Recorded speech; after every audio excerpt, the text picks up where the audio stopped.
Vampires, creatures of the night, immortal beings who feast on the blood of the living. But where did these legends begin? How did the myth of the vampire evolve from ancient superstition into one of the most popular figures in modern horror? In this video, we'll journey through the dark origins of the vampire myth, from its roots in Eastern European folklore to the chilling tales that have fascinated and terrified people for centuries. Before we dive deeper into these blood-chilling tales, don't forget to subscribe and hit the notification bell. In this series, we explore the myths and legends that have shaped our understanding of the supernatural. And trust me, you won't want to miss a single story. Stay with us until the end as we uncover the true origins of the vampire. Vampire legends trace back thousands of years to civilizations that believed in dark spirits and creatures that feasted on the blood of humans.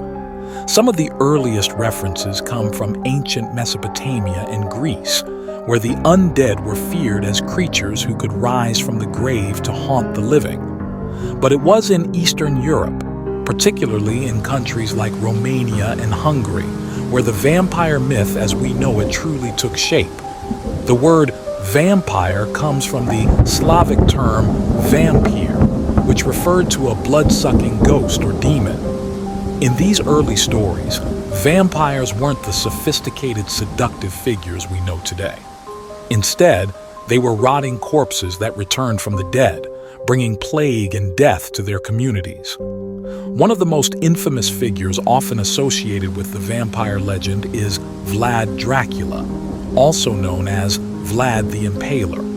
A 15th century prince from Wallachia, Vlad earned his gruesome nickname due to his favorite method of execution, impaling his enemies on stakes and leaving their bodies to rot in the open. While Vlad wasn't a literal vampire, his brutal methods and the fear he inspired in his enemies helped cement the connection between Dracula and the vampire myth. Vlad's reputation as a bloodthirsty ruler spread across Europe, and over the centuries his name became synonymous with the vampire legend.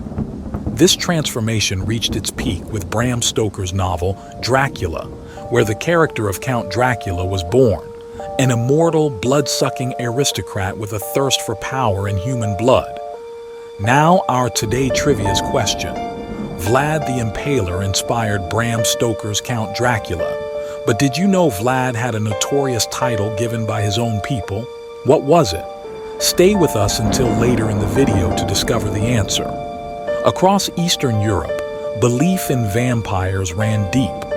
Villagers believed that the dead could rise from their graves to feed on the living, especially during times of plague or famine. In many cases, when an unexplained illness or death struck a community, it was blamed on a vampire.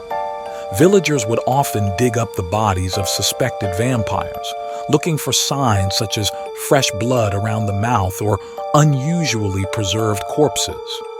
In some areas, these vampires were staked through the heart, decapitated, or even burned to ensure they wouldn't return from the dead. The fear of the undead was so real that it wasn't uncommon for bodies to be buried with garlic or iron stakes as protection against vampiric resurrection. It wasn't until the 18th century that vampire legends began to take on a more romanticized form. In Western Europe, writers and poets were captivated by the idea of the seductive, immortal creature that preyed on the innocent.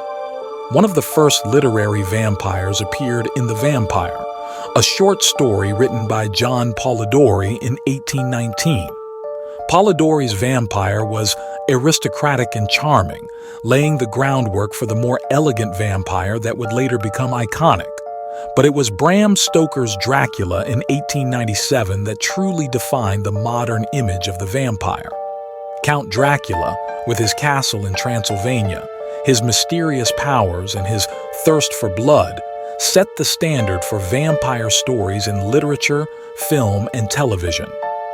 Dracula's blend of horror, sexuality, and Gothic romance captured the imagination of readers worldwide, and his influence can still be seen in vampire tales today. And now, for the answer to our trivia question.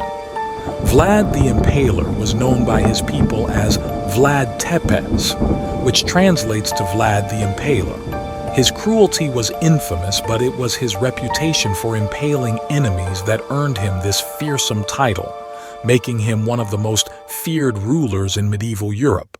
Fast forward to today, and vampires are still an enduring part of popular culture. From the terrifying portrayal of Nosferatu in the silent film era to the romanticized vampires of Twilight, the vampire has taken on many forms. Whether as fearsome monsters or tragic heroes, vampires continue to fascinate audiences around the world. Television shows like Buffy the Vampire Slayer, movies like Interview with the Vampire, and books like The Vampire Chronicles have expanded on the vampire mythos, exploring the psychological and emotional aspects of these immortal beings. But despite the different portrayals, the core of the vampire legend remains the same: an eternal being who survives by feeding on the living.